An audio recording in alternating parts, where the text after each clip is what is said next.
اعوذ باللہ من الشیطان الرجیم بسم اللہ الرحمن الرحیم۔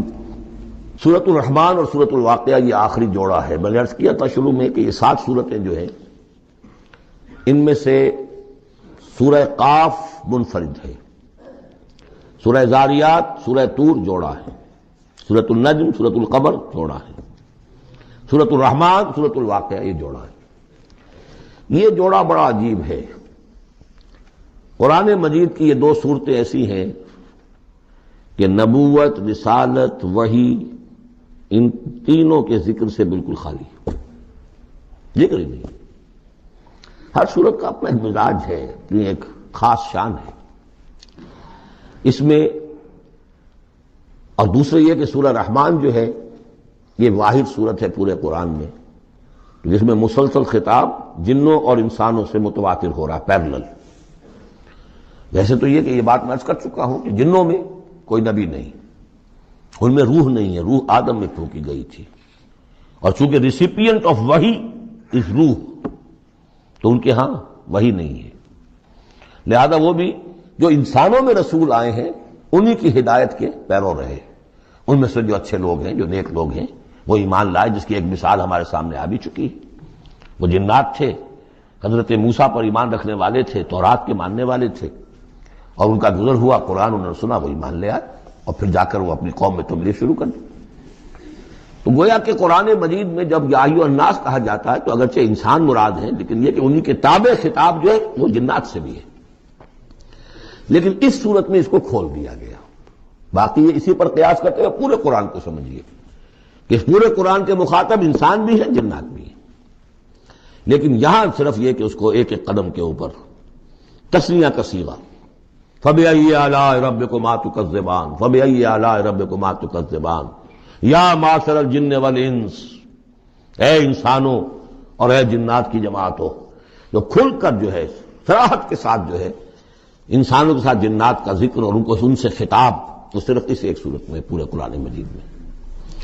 ایک اور بات یہ ہے کہ اس میں 2 جنتوں کا تذکرہ ہے، اور سورہ واقعہ میں بھی ایسا ہی ہے۔ ان دونوں میں ترتیب عجیب ہے مضامین کے اعتبار سے، جس کو کہ آپ مرر امیج کہتے ہیں۔ آج کل مکان بہت سے بنتے ہیں ایسے کہ بالکل مرر امیج ہوتے ہیں کہ یوں لا کے ملا دیے تو ایک جیسے ہوں گے۔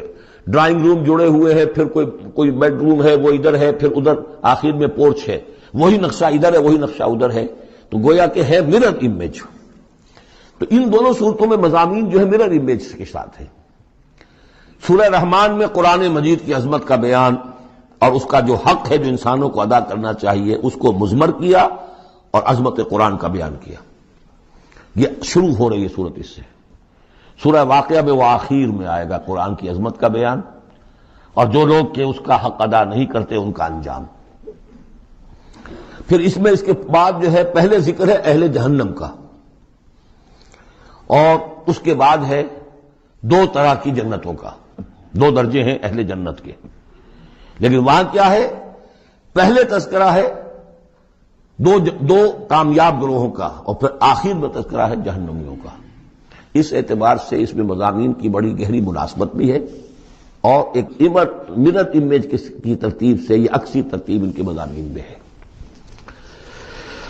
سورۃ الرحمن بسم اللہ الرحمن الرحیم، نوٹ کر لیجئے یہ ترجیحی جو آیت ہے اس میں 31 مرتبہ آئی ہے آیت۔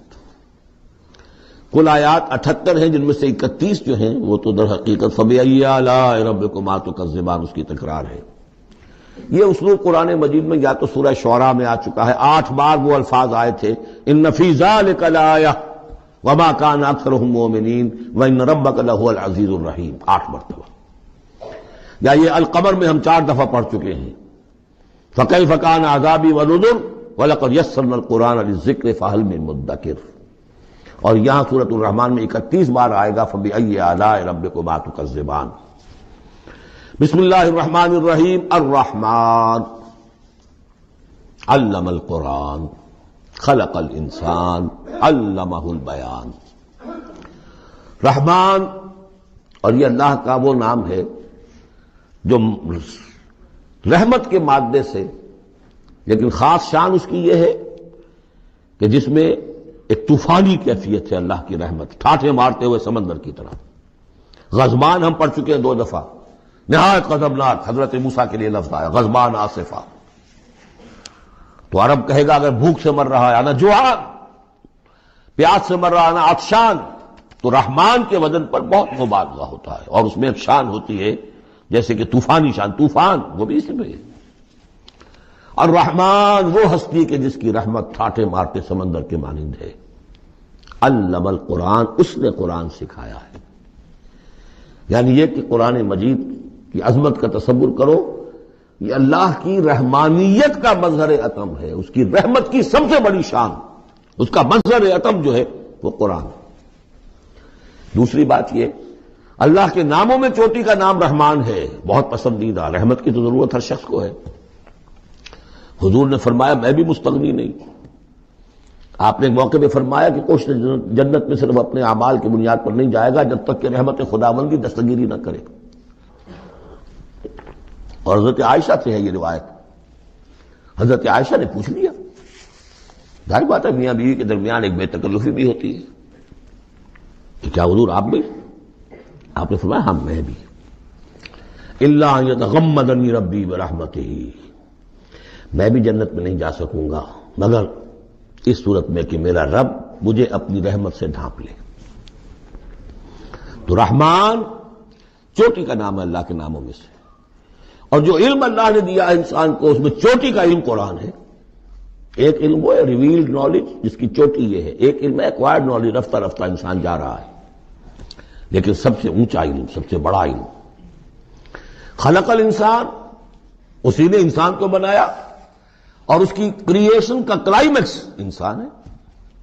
تخلیق کی معراج انسان ہے. خلقتہ بیدی، ہم نے دونوں ہاتھوں سے بنایا ہے، جس میں عالم امر اور عالم خلق جمع ہو گئے. اس سے آگے علمہ البیان، جو صلاحیتیں انسان کو دی ہیں ان میں چوٹی کی صلاحیت جو ہے بیان ہے. انسان کو کہا گیا حیوان ناطق، نطق، قوت بیان. اور یہ بات ہمیں معلوم ہے کہ یہ جو انسان کا جو برین ہے، ظاہر بات ہے گوریلاز میں بھی ہے، چمپینزیز میں بھی ہے، اور بھی حیوانات کے اندر بھی ہے، گھوڑے کا بھی برین ہے. لیکن یہ برین جیسے جیسے رفتہ رفتہ لوئر اینیمل سے اوپر آپ آ کر دیکھتے ہیں، ہائیسٹ انسان کے اندر آ کر اس کا جو گرے میٹر ہے، وہ جو ہائیسٹ ایوالوڈ فارم ہے، اس میں مختلف ایریاز ہیں. یہ ویژن کا ایریا ہے، آنکھ سے جو انفارمیشن جا رہی ہے وہ بھی ڈسائفر ہوتی ہے گرے میٹر کے اس پچھلے حصے کے اندر. ہیئرنگ ایریا ہے.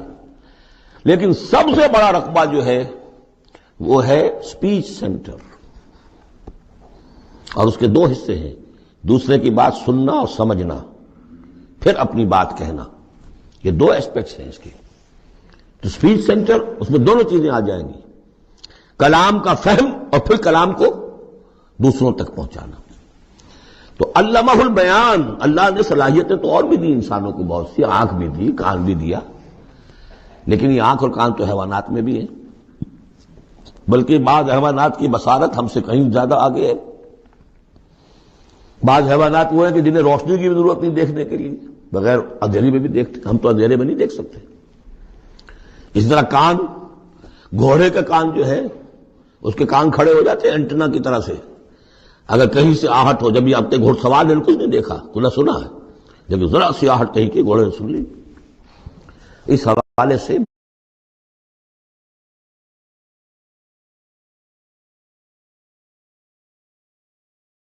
باقی چیزیں جو ہیں ان میں تو یہ کہ علیحدہ علیحدہ گنا جائے گا تو صلاحیتیں باقی شاید انسان سے بہتر بھی دوسرے حیوانات میں ہیں. سونگھنے کی صلاحیت کتے میں جتنی ہے، ہمارے پاس تو 1/100 بھی نہیں. حیوانات میں سونگھنے کا ایریا جو ہے وہ بہت بڑا ہوتا ہے برین کے اندر. وہ سونگ کر چیزوں کو اندازہ کرتے ہیں کھانے کی ہے کہ نہیں ہے. لیکن انسان کے ہاں آ کر ہائیسٹ لیول آف برین میں یہ اسپیچ سینٹر ہے. اب یہ جو 4 آیتوں سے 3 جملے بنے، الرحمن آیت 1 ہو گئی لیکن جملہ تو نہیں بنا. الرحمن مبتدا ہے، علم القرآن خبر ہے، جملہ اب بنا. تو جملے 3 ہوئے، الرحمن علم القرآن خلق الانسان علمہ البیان. اس کو جو ریشو پروپورشن کا قاعدہ ہوتا تھا نسبت و تناسب کا حساب میں، ارتھمیٹک میں 3 ویلیوز دی گئی ہیں، چوتھی تلاش کرو. چوتھی ویلیو اس میں کیا ہے جو مضمر ہے، چھپی ہوئی ہے. انسان کو جو بہترین صلاحیت اللہ نے دی ہے قوت بیان، اس کا مصرف بھی ہونا چاہیے بہترین۔ اس کا بہترین مصرف یہ ہے کہ قرآن سمجھو اور سمجھاؤ، قرآن پڑھو اور پڑھاؤ۔ جیسے کہاوت ہے کہ توپ اس لیے نہیں بنتی کہ اس سے مکھیاں ماری جائیں، اسی طرح اتنی بڑی صلاحیت جو تمہیں اللہ نے دی ہے، اسی صلاحیت کو وکلاء استعمال کرتے ہو، جو اچھا آرگو کر سکے اس کی فیس بڑھتی چلی جاتی۔ ڈیماگوگ کوئی لیڈر ہے، بڑی اچھی تقریر کر سکتا ہے، وہ مرنے مارنے پر جو ہے مجمع کو آبادہ کر دے گا، لوگوں کو آبادہ کر دے گا، وہ اپنی گردنیں کٹوا دیں گے، لیڈر بن جائے گا۔ تو یہ صلاحیت جو ہے اس لیے نہیں ہے کہ تو دنیا میں لیڈریاں اپنی بناؤ اس کے ذریعے سے، اس کا مصرف کیا ہے؟ قرآن سمجھو اور سمجھاؤ۔ یہ ہے بیان، اللہ کا بیان۔ اس بیان کو سمجھنا، پہلے تو اسپیچ سینٹر کا وہ حصہ جو ہے اس کو سمجھے، اور پھر اسپیچ سینٹر کا جو دوسرا جو حصہ ہے وہ اس کو بیان کرے۔ چنانچہ اس کو کھول کر بیان کر دیا محمد رسول اللہ صلی اللہ علیہ وسلم نے۔ حدیث ہے آپ کی جس کے راوی ہیں عثمان ابن عفان۔ دیکھیے نام کے اندر بھی وہ قافیہ مل رہا ہے، الرحمن علم القرآن خلق الانسان علمہ البیان عن عثمان ابن عفان۔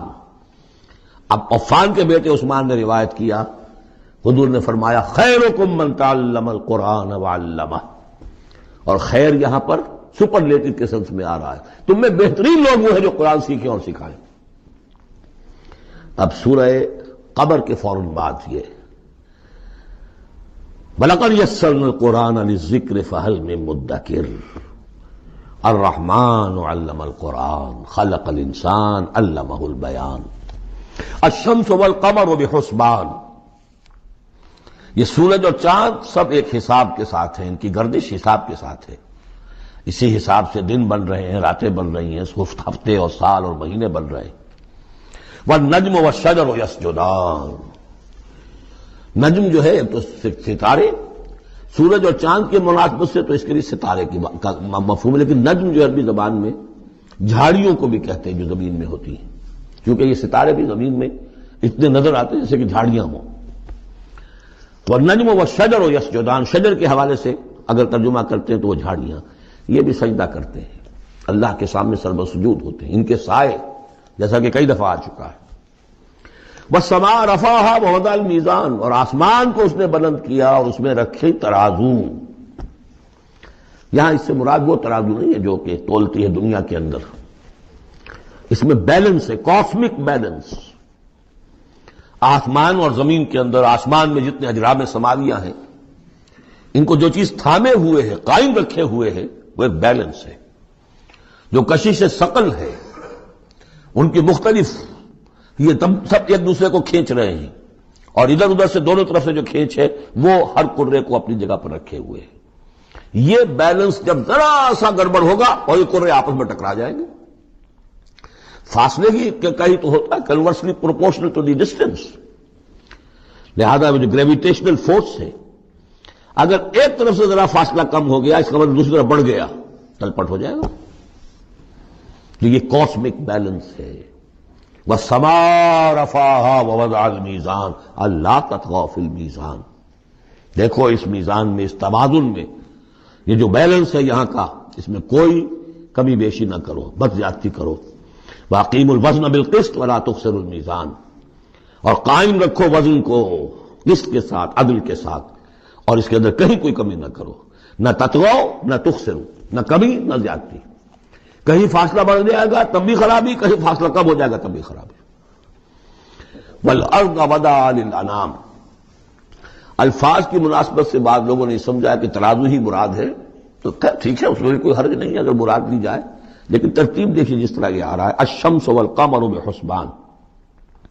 اب اس کے حوالے سے یہ گویا کہ کاسموس کی بات ہو رہی ہے، اس کاسموس کی بات کے بعد نیچے اتر کے وَالْأَرْضَ وَضَعَهَا لِلْأَنَامِ، تدریجاً نیچے آ رہے ہیں، اور زمین کو ہم نے بنا دیا، رکھ دیا لوگوں کے لیے، پست کر دیا، ان کے قدموں میں بچھا دیا اپنی مخلوقات کے لیے، اور مخلوقات میں انسان بھی ہیں، جنات بھی ہیں۔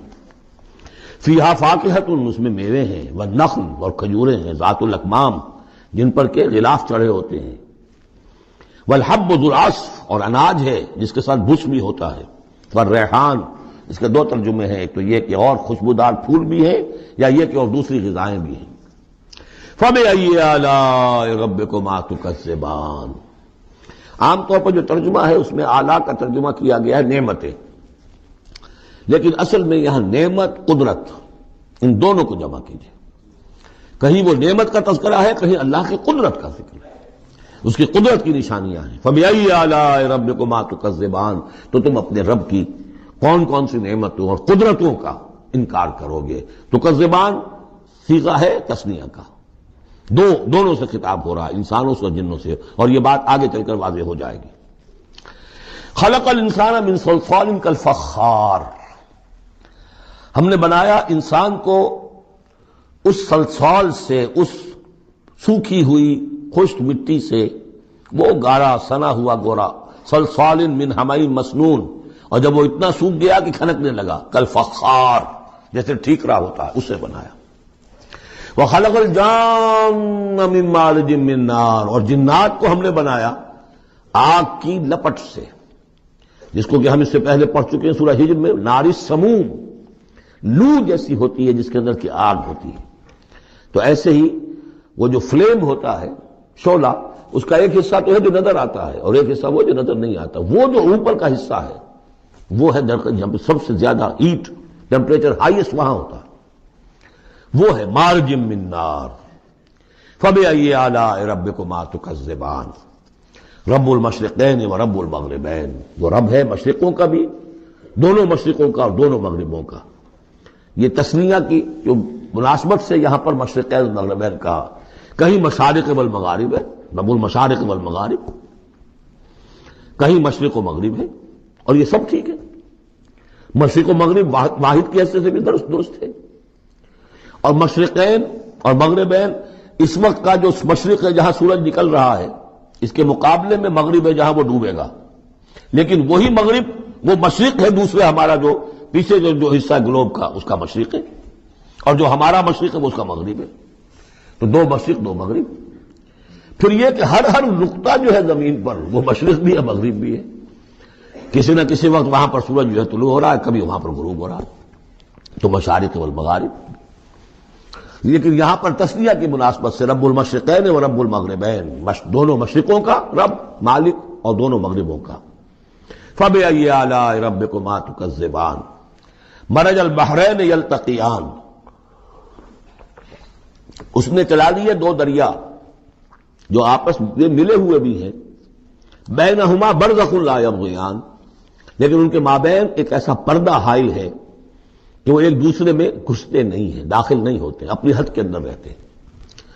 یہ ہے گرم روئیں چلتی ہیں ٹھنڈے پانی کے سمندر میں، یا جیسے کہ کابل پر نظر آتا ہے دو دریا چل رہے ہیں، دریائے سندھ کا پانی علیحدہ نظر آ رہا ہے اور دریائے کابل کا علیحدہ نظر آ رہا ہے، اور یہ اٹک پر نظر آتا ہے، اور کافی دور تک پھر یہ علیحدہ علیحدہ چلتے نظر آتے ہیں۔ فَبِأَيِّ آلَاءِ رَبِّكُمَا تُكَذِّبَانِ يَخْرُجُ مِنْهُمَا اللُّؤْلُؤُ وَالْمَرْجَانُ، اور ان دونوں سے نکلتے ہیں موتی بھی اور مونگے بھی۔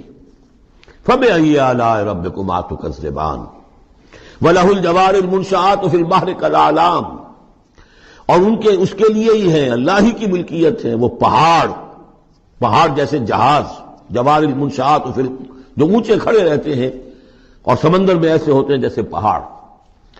پچھلے زمانے میں بھی تو اگرچہ بادبانی ہوتے تھے، لیکن جب بادبان کھل جاتے تھے تو بڑی اونچی جو ہے بادبان ہوتے تھے ان کے، پہاڑ کی طرح، پہاڑیاں چھوٹی چھوٹی، اور آج جو کچھ چلتے ہیں بڑے بڑے جہاز، ان کو تو دیکھیں تو واقعی تو وہ پہاڑ ہوتے ہیں سمندر میں۔ فَبِأَيِّ آلَاءِ رَبِّكُمَا تُكَذِّبَانِ كُلُّ مَنْ عَلَيْهَا فَانٍ، اب یہ جو یہاں آئی ہیں اب تک آیات، اللہ کی صنائی، اللہ کی قدرت نوٹ کریں گے جب ہم سورہ واقعہ پڑھیں گے۔ پہلے آیا ذکر قرآن، اس کی عظمت، اور اس کا جو ایک مضمر ہے چیز کہ انسان کو اس قرآن کی عظمت اور فضیلت کو سمجھ کر، اگر اللہ نے وہ جو شعر علامہ اقبال کا، اگر یک قطرہ خون داری اگر مشتے پرے داری، بیا با من تو آ موزم طریق شاہ بازی را، اگر تمہارے جسم میں کوئی قطرہ خون ہے اور کوئی مٹھی بھر پر بھی تمہیں دے رکھے ہیں، اے چڑیا اے بیا، آؤ کہ میں تمہیں شاہ بازی کے طریقے سکھاؤں۔ اسی طریقے سے اگر تمہیں بولنے کی صلاحیت دی ہے اللہ نے تو اس کا مصرف کیا ہے؟ خیرکم من تعلم القرآن وعلمہ. سمجھنے کی صلاحیت دی ہے، قرآن سمجھو. بیان کرنے کی صلاحیت دی ہے، بیان کرو قرآن کو. پھر یہ کہ اللہ تعالیٰ کی تخلیقی قوت، اس کا تذکرہ ہوا. وہاں آپ دیکھیں گے یہ بالکل الٹی یہی ترتیب ہوگی. آخر میں قرآن مجید کی عظمت، اس سے پہلے اللہ کی تخلیقی عظمت، اللہ کے یہی جو اعلیٰ ہے. اس کے بعد اب پہلے جہنم والوں کا تذکرہ یہاں ہو رہا ہے، وہاں بعد میں ہوگا. فرمایا کل من علیہا فان، جو بھی ہے اس زمین پر جو بھی مخلوقات ہیں سب فنا ہونے والی ہے.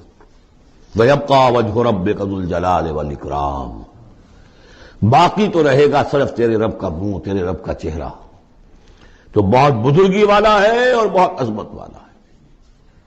اب یہ کہ اللہ کا چہرہ ہم کیا اس کو نہیں سمجھ سکتے، آیات متشابہات میں سے ہوگا. جو اس کا مفہوم سمجھیں گے وہ یہ ہے اللہ کی ذات باقی،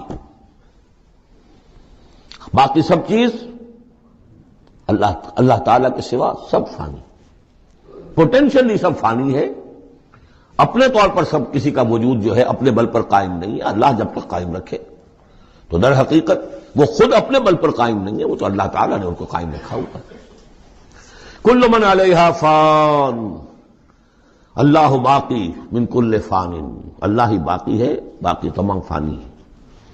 وَيَبْقَى وَجْهُ رَبِّكَ ذُو الْجَلَالِ وَالْإِكْرَامِ فَبِأَيِّ آلَاءِ رَبِّكُمَا تُكَذِّبَانِ يَسْأَلُهُ مَنْ فِي السَّمَاوَاتِ وَالْأَرْضِ، جو بھی ہے آسمان اور زمین میں وہ سب اس کے در کے سوالی ہیں، اسی سے مانگ رہے ہیں.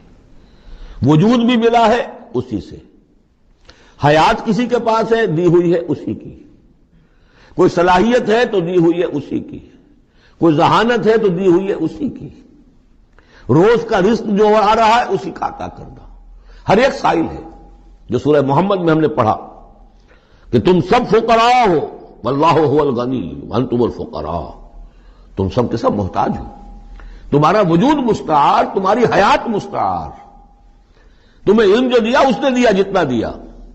فلا یحیطون بشیء من علمہ الا بما شاء، تو تمہاری کیفیت یسألہ من فی السماوات والارض، اسی سے مانگتا ہے جو بھی ہے آسمانوں میں اور زمین میں.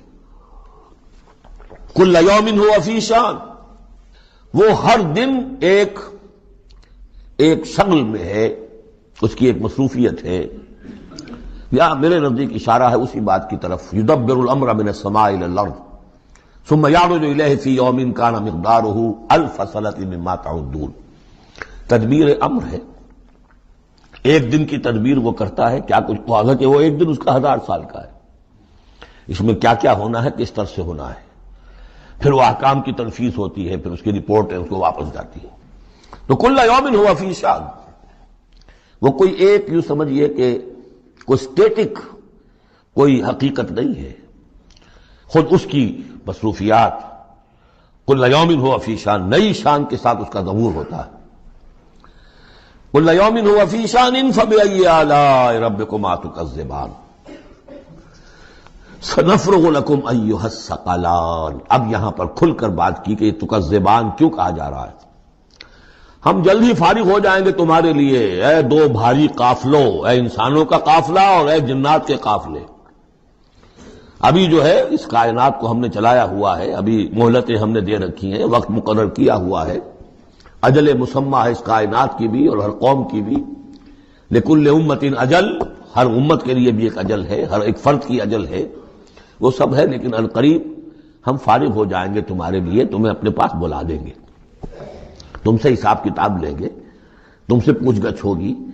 فبأی آلاء ربکما تکذبان، تو اے جنات اور اے انسانوں کی جماعت ہو، تم اپنے رب کی کن کن نعمتوں کا اور کن کن صنائیوں کا، کن کن قدرتوں کا انکار کرو گے.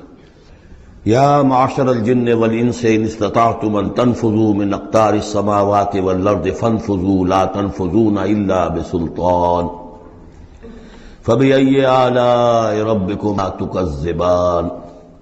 کیونکہ اس سے پہلے آیت آ چکی ہے سنفرغ لکم ایھا الثقلان. دو بھاری قافلے جو ہیں اللہ تعالیٰ کی مخلوقات میں سے، ایک قافلہ انسانیت اور ایک قافلہ جو جنوں پر مشتمل ہے. اب یہاں اس آیت میں، آیت نمبر 33 میں براہ راست ان سے خطاب ہے، اے گروہ جن اور اے گروہ انس، یا معاشر الجن والانس ان استطعتم، اگر تمہارے اندر استطاعت ہے، طاقت رکھتے ہو، ان تنفذوا من اقطار السماوات والارض، کہ تم نکل بھاگو آسمانوں اور زمین کے دائروں سے، کناروں سے، تنفذوا تو نکل جاؤ، لا تنفذون الا بسلطان، نہیں نکل سکو گے مگر اللہ تعالیٰ کی سند کے ساتھ۔ یہ آیت مبارکہ مشکلات القرآن میں سے ہے، پوری طرح ہم شاید ابھی نہ سمجھ پائیں جب تک کہ اور ہمارا علم جو ہے کائنات کے بارے میں، کاسموس کے بارے میں اور علم بڑھ نہیں جاتا، لیکن یہ کہ عام طور پر یہ سمجھا گیا ہے کہ یہ انسان اور جن جو ہیں ایک حد تک ان کی رسائی ہے اس کائنات کے اندر، اس سے آگے نہیں۔ جیسے کہ آ چکا ہے، میں پہلے بھی بیان کیا ہے کہ جنات کے لیے غالباً یہ ہمارا جو سولر سسٹم ہے، یہ پورا جو ہے یہ ان کی جولان گاہ ہے، اس میں یہ جائیں جدھر جائیں چلے جائیں، اس سے آگے نہیں۔ انسانوں کا معاملہ یہ ہے کہ وہ اس کے اندر بھی جو بھی فاصلہ طے کرتے ہیں، وہ ظاہر بات ہے کہ وہ اس کے لیے مشینیں ایجاد کر کے جہاں تک جا رہے ہیں، لیکن اس پورے سولر سسٹم تک بھی ان کی رسائی ممکن نہیں ہوگی۔ لیکن یہ کہ ایک گمان میرا ہے جو میں آپ کے سامنے پیش کر رہا ہوں کہ قرآن مجید جب آسمانوں اور زمین کی بات کرتا ہے تو وہ مراد ہوتی ہے کل کائنات، کل یونیورس، اور کل یونیورس کے کناروں سے نکل بھاگنا، اس کے کیا معنی ہے؟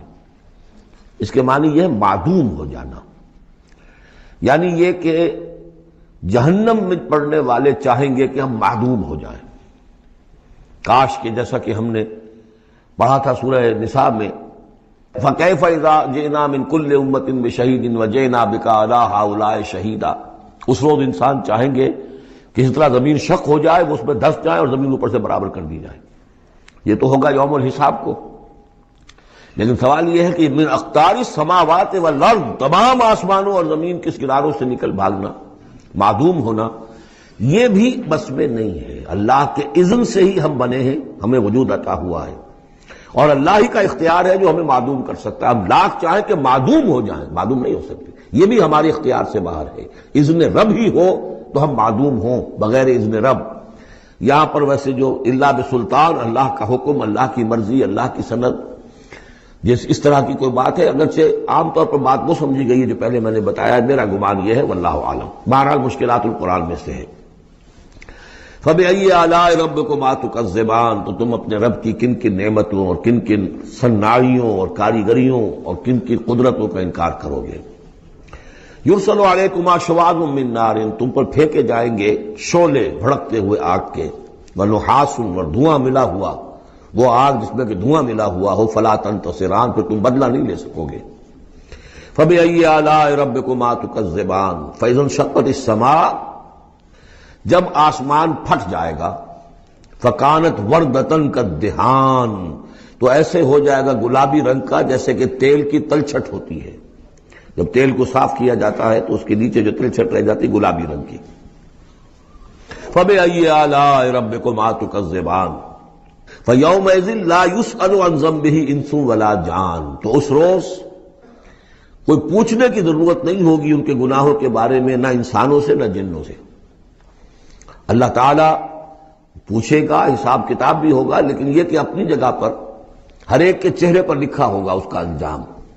بل الانسان علی نفسہ بصیرہ، چنانچہ کئی جگہ قرآن مجید میں نقشہ کھینچا گیا ہے، میدان قیامت میں جب لوگ کھڑے ہوں گے، کچھ لوگوں کے چہرے تر و تازہ ہوں گے، کچھ لوگوں کے اوپر مردنی چھائی ہوئی ہوگی، جس کی مثال بہترین ہوتی ہے ہائی سکولز کے اندر ہر سال جب ڈکلیئر کرتے ہیں امتحان، سالانہ امتحان کا نتیجہ، تو جب کھڑے ہوتے ہیں طالب علم سننے کے لیے، تو بعض لوگوں کے چہروں کے اوپر لکھا ہوتا ہے کہ یہ فیل ہونے، اس لیے کہ انہیں معلوم ہے لکھ کر کے آئے تھے ہم، اور بعض کے چہرے تر و تازہ ہوتے ہیں، انہیں اگر فکر ہوتی ہے تو اس کی کہ میں فرسٹ آتا ہوں یا نہیں آتا، بس اس کی تشویش ہو سکتی ہے، لیکن یہ کہ انہیں کوئی اندیشہ یہ نہیں ہوتا کہ وہ فیل ہو جائیں گے۔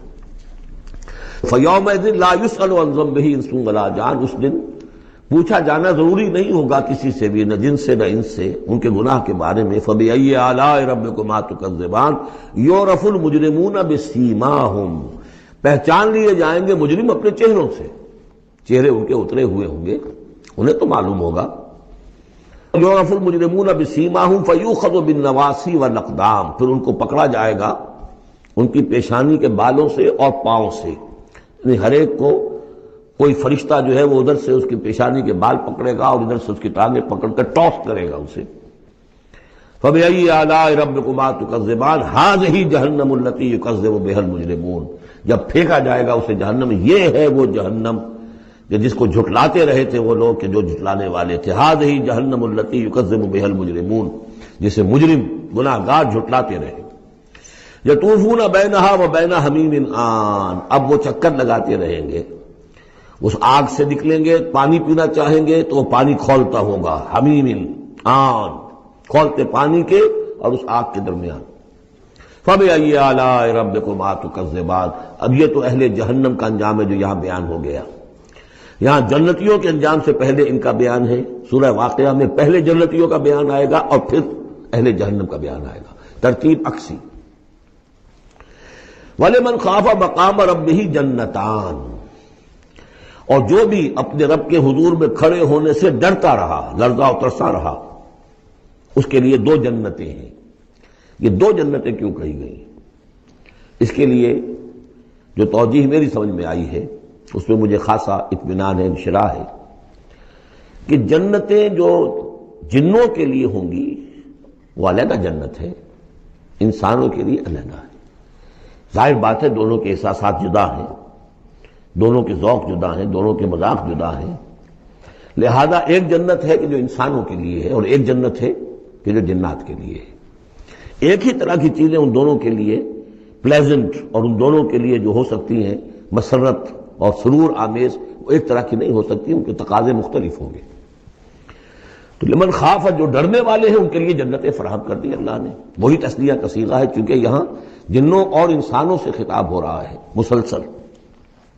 یہ جو جنتان ہوں گی یہ ابتدائی جنتیں جن کا ذکر یہاں ہو رہا ہے، اس کے بعد دو اور جنتیں ہوں گی۔ تو جنتیوں کے دو درجے ہیں، ان میں جنات بھی ہوں گے انسان بھی ہوں گے، تو چار ہو گئے۔ کمتر درجے کے جنتی انسان اور جن دو، اور برتر درجے کے جنتی انسان اور جن دو، تو دو اور دو چار۔ تو یہاں پر اس سورہ مبارکہ میں چار جنتوں کا ذکر ہے۔ پہلے یہ کمتر درجے کے جنتیوں کا ذکر ہو رہا ہے۔ وَلِمَنْ خَافَ مَقَامَ رَبِّهِ جَنَّتَانِ فَبِأَيِّ آلَاءِ رَبِّكُمَا تُكَذِّبَانِ ذَوَاتَا أَفْنَانٍ، اس کی بہت سی شاخیں ہوں گی اس جنت کی۔ فَبِأَيِّ آلَاءِ رَبِّكُمَا تُكَذِّبَانِ فِيهِمَا عَيْنَانِ تَجْرِيَانِ، ان دونوں میں چشمے ہیں۔ اب عینان، ایک ایک جنت میں ایک ایک چشمہ ہے جو بہہ رہا ہے۔ فَبِأَيِّ آلَاءِ رَبِّكُمَا تُكَذِّبَانِ، اپنے رب کی کون کون سی نعمتوں کو جھٹلاؤ گے۔ فِيهِمَا مِن كُلِّ فَاكِهَةٍ زَوْجَانِ، اور ان دونوں میں ہر طرح کے جو میوے ہیں ان کی دو دو قسمیں ہیں، جوڑے ہیں۔ فَبِأَيِّ آلَاءِ رَبِّكُمَا تُكَذِّبَانِ مُتَّكِئِينَ عَلَىٰ فُرُشٍ بَطَائِنُهَا مِنْ اسْتَبْرَقٍ وَجَنَى الْجَنَّتَيْنِ دَانٍ، اور وہ وہاں تکیہ لگائے ہوں گے، سہارا لگائے ہوں گے ایسے فرشوں پر کہ جن کے استر بنے ہوئے ہوں گے گاڑھے ریشم کے، استر ہوں گے گاڑھے ریشم کے، تو جو ان کا اصل جو اوپر کا حصہ ہوگا وہ کس شے کا ہوگا، گویا کہ وہ تمہارے تصور سے باہر ہے۔ وَجَنَى الْجَنَّتَيْنِ دَانٍ، اور دونوں جو باغ ہیں دونوں جنتوں کے، ان کے جو پھل ہیں میوے وہ جھک رہے ہوں گے، نیچے کو ہوں گے، تاکہ آرام سے جنتی جو ہے جو چاہے حاصل کر لے۔ فَبِأَيِّ آلَاءِ رَبِّكُمَا تُكَذِّبَانِ فِيهِنَّ قَاصِرَاتُ الطَّرْفِ، ان جنتوں میں ہوں گی وہ عورتیں کہ جن کے نگاہیں نیچے جھکی ہوئی ہوں گی۔ عورت کے اندر شرم اور حیا جو ہے اس کا خاص زیور ہے، یہ خود اس کے حسن کا ایک حصہ ہے۔ تو نگاہوں کا نیچا ہونا یہ اصل میں حیا اور شرم کی علامت ہے، نیچے نگاہ والیاں۔ لم یطمثن انس قبلہم ولا جان، ان کو چھوا نہیں ہوگا اس سے پہلے نہ کسی انسان نے نہ جن نے، ان سے پہلے۔ یعنی ظاہر بات ہے کہ جو جنوں کی جنت ہے اس میں ان کی مناسبت سے ان کے لیے بیویاں ہوں گی، اور جو مردوں کی انسانوں کی جنت ہے ان کے لیے ان کی مناسبت سے ہوں گی، اور وہ جو ہوں گی جو جنت جنات کی ہے ان میں جو بھی ان کے لیے ہوں گی ان کی بیویاں، انہیں بھی کسی جن نے پہلے چھوا نہیں ہوگا۔ اور اسی طرح انسانوں کے لیے جو جنت ہوگی اس میں جو ان کو بیویاں دی جائیں گی ان کو کسی انسان نے پہلے نہیں چھوا ہوگا۔ فَبِأَيِّ آلَاءِ رَبِّكُمَا تُكَذِّبَانِ كَأَنَّهُنَّ الْيَاقُوتُ وَالْمَرْجَانُ، وہ جو ہوں گی بیویاں دی جائیں گی ان جنتوں میں، وہ ایسے ہوں گی جیسے لال اور مونگے۔ فَبِأَيِّ آلَاءِ رَبِّكُمَا تُكَذِّبَانِ هَلْ جَزَاءُ الْإِحْسَانِ إِلَّا الْإِحْسَانُ، کیا احسان کا، بھلائی کا، نیکی کا بدلہ احسان اور بھلائی کے سوا بھی کچھ ہو سکتا ہے؟